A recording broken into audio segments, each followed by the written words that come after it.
Welcome to Soulful Jewish Living, Mindful Practices for Every Day, with me, Josh Fagelson. I'm grateful you're here, and I hope you benefit from our time together.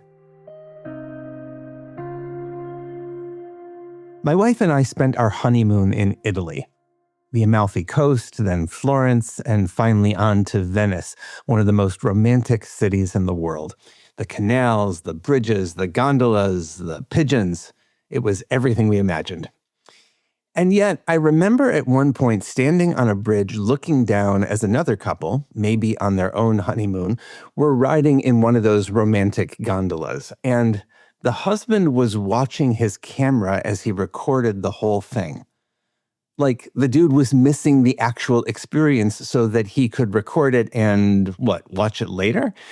I remember thinking, my man, no one, not you, not your wife, not your in-laws, not your kids, no one is going to watch this video.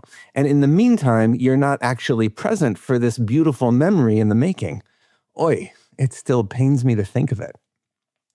I thought of that moment in Venice the other day when I read an article by my friend Rabbi Ira Betzau in Psychology Today. Ira wrote about how our social media culture, and particularly the phenomenon of social comparison, has made a lot of folks more unhappy. What is social comparison?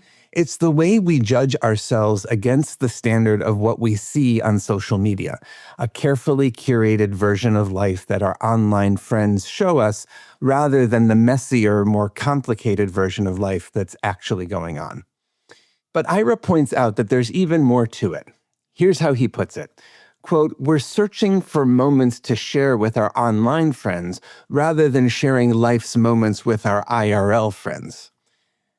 And that means, to continue the quote, we pursue external markers with the hope that happiness will follow. Unquote. In other words, instead of being present and happy in what's happening right now, we're playing to a camera all the time. We're like that dude in the gondola missing life as it's happening and then feeling crappy about it later. This is the third episode in our mini-series on mindfulness and money. And I raised this issue of social comparison because I think it's such an important and pervasive part of how many of us experience money today. For some of us, money can be a yardstick of measuring self-worth. How much we make, how expensive our clothes or our cars or our vacations are. We allow these things to become the way we think of ourselves. We compare ourselves to our friends or even to other randos on social media and feel like if we don't have what they have or don't do the things they do, then we're just not very successful or our lives just aren't very good. And so a lot of folks get on a path, school, careers, social life, that they think is supposed to make them rich and thus make them happy, only to discover that it really doesn't do that. As Ira says in his piece, if you really want to address doom scrolling or mindless acquisition, you've got to get clear on the underlying issue. Boredom, loneliness, a desire for connection. That is stuff money can't buy, though it doesn't necessarily hurt either. One of the most beautiful parts of Jewish liturgy is a list of blessings we say in the morning. While today they're usually recited in the synagogue, the Talmud says they were originally said as folks got out of bed and ready for the day. We thank God for helping us to be upright, for removing the sleep from our eyes, for giving strength to the weary. One of those blessings thanks God for providing us with all our needs. She'asa li kol tzorki. And here's a fascinating nugget. This blessing was recited as we put on our shoes. Think about that. Why shoes? Maybe because a pair of shoes is so basic and yet we know so essential. Shoes help us move through the world.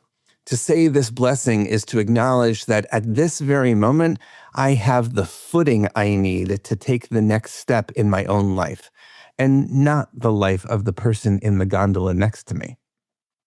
So here's a short meditation practice to try. If you're sitting, see if you can feel the weight of your feet pressing into the floor. If you're walking, notice the sensation of your shoes meeting the ground, the texture, the pressure, the support. This blessing, She'asa li kol tzorki, is a physical reminder that right now, you have exactly what you need to take one single step. As you breathe, notice if your mind starts to drift toward that gondola, that curated, recorded version of someone else's life. You might feel a slight tug of envy or a sense of not enough. Don't judge that feeling. Just notice it as a passing thought, like a boat drifting by on a canal. Gently acknowledge that pull and then bring your focus back to the physical reality of your own body right here. On your next inhale, you might say to yourself, I have what I need for this step. And on the exhale, see if you can let go of the comparison. I am exactly where I am. Inhale, I have what I need. Exhale, I am exactly where I am. Take one more deep breath and maybe offer a word of gratitude. Thank you, Holy One, She'asa li kol tzorki. You have the footing for your own journey, and no one else's. You don't need to compare yourself to anyone else. You are here, and you have exactly what you need right now. Try it out, and let me know how it goes. Blessings for the journey. Know that I'm on it with you.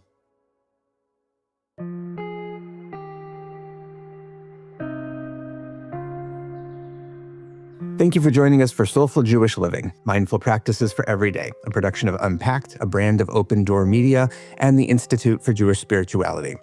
This episode is sponsored by Jonathan and Corey Califer and the Somerset Patriots, the Bridgewater, New Jersey-based AA affiliate of the New York Yankees. If you like this show, subscribe, share this episode with a friend, and give us 5 stars on Apple Podcasts. Check out our website, unpacked.media, for everything Unpacked related, and subscribe to our other podcasts. And check out the Institute for Jewish Spirituality.